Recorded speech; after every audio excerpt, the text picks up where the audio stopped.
Saudaraku, pernahkah kita merenung bahwa menyayangi hewan bukan hanya sekadar kebaikan sosial, tapi juga bagian dari ibadah yang berpahala di sisi Allah? Rasulullah Shallallahu Alaihi Wasallam bersabda, tiap-tiap manfaat yang diberikan kepada hewan hidup, Tuhan memberikan pahala. Hadis dari Bukhari dan Muslim. Hadis ini mengajarkan kita bahwa setiap perbuatan baik kepada hewan, sekecil apapun, akan mendatangkan pahala. Memberi makan seekor kucing, menuangkan air untuk burung, memberi rumput kepada kambing, menolong anjing yang kehausan di jalan, semua itu adalah sedekah yang Allah catat sebagai amal kebaikan. Saudaraku, dalam sebuah hadis masyhur, Rasulullah Shallallahu Alaihi Wasallam menceritakan tentang seorang pelacur yang diampuni dosanya hanya karena memberi minum kepada seekor anjing kehausan. Ada seorang wanita pezina melihat seekor anjing berputar-putar di dekat sumur karena kehausan. Lalu dia melepas sepatunya, menimba air dan memberikannya kepada anjing itu. Maka Allah mengampuni dosanya. Hadis Bukhari dan Muslim. Bayangkan, wanita itu berbuat dosa besar, tetapi Allah mengampuninya karena satu perbuatan kasih sayang kepada makhluknya. Maka bagaimana dengan kita yang sejak kecil diajarkan iman dan Islam? Bukankah seharusnya kita lebih peduli kepada makhluk Allah lainnya? Namun saudaraku, dalam hadis lain, Rasulullah Shallallahu Alaihi Wasallam juga memberi peringatan keras. Allah melaknat siapa saja yang menjadikan sesuatu yang bernyawa sebagai sasaran. Hadis Abu Daud. Apa maksudnya? Di zaman dahulu ada kebiasaan jahiliyah di mana orang menjadikan hewan sebagai target panah atau lemparan untuk hiburan. Mereka mengikat burung atau kambing, lalu menjadikannya sasaran latihan panah. Rasulullah SAW melarang keras perbuatan ini, bahkan menyebut pelakunya dilaknat oleh Allah. Mengapa? Karena perbuatan itu menyiksa hewan tanpa tujuan syar'i. Kita boleh menyembelih hewan untuk dimakan dengan cara yang baik, tetapi tidak boleh menyiksanya, menakut-nakutinya, atau membunuhnya hanya untuk bersenang-senang.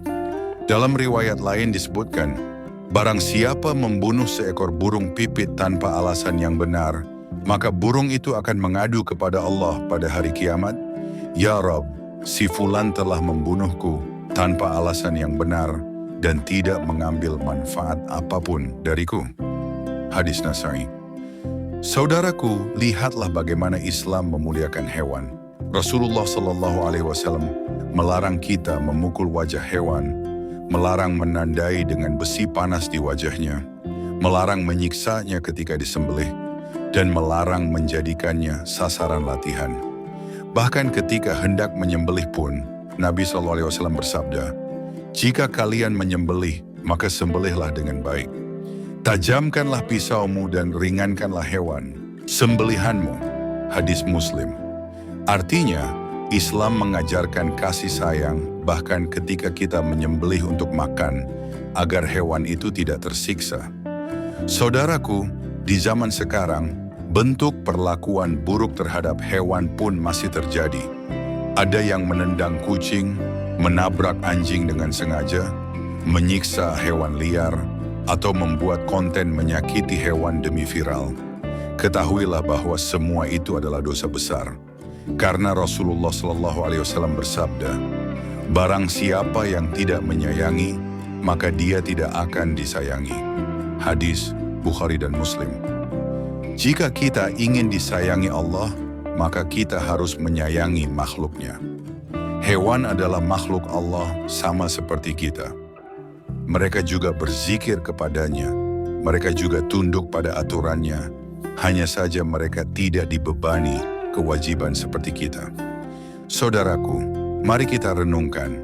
Jika di rumah kita ada kucing, berilah makan dan air minum. Jika ada burung yang hinggap di jendela, jangan diusir dengan kasar. Jika melihat anjing atau kambing di jalan, jangan menakut-nakutinya. Jika memiliki hewan peliharaan, rawatlah dengan baik dan jangan menelantarkannya. Karena setiap kebaikan kepada makhluk hidup akan menjadi pahala di sisi Allah. Sebaliknya, setiap perbuatan zalim kepada hewan akan menjadi dosa dan bisa mendatangkan laknat Allah. Mari kita biasakan menanam kasih sayang di hati kita kepada semua makhluk hidup. Karena kasih sayang kita kepada hewan akan membuat hati kita lembut, jiwa kita tenang, dan hidup kita penuh keberkahan. Semoga Allah menjadikan kita hamba-hambanya yang penyayang kepada semua makhluknya. Dan kelak di hari kiamat, kita mendapat kasih sayangnya yang tak bertepi. Amin ya Rabbal Alamin.